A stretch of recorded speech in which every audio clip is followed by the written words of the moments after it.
Želim vam dati vježbice, prakse, konkretne korake, kako na koji način se vratiti sebi, kako na koji način se povezati sami sa sobom, srcem, svojim bićem,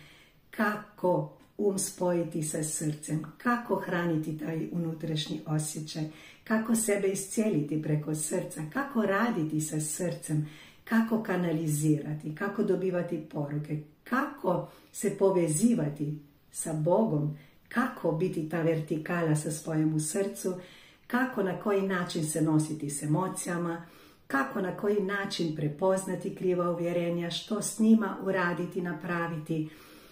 Naravno da hipnoterapija dublje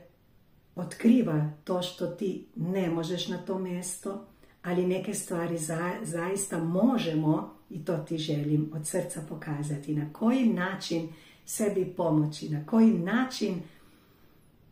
da primiš sve to što želiš, a najbitnije to što zaslužuješ. Od srca ti želim.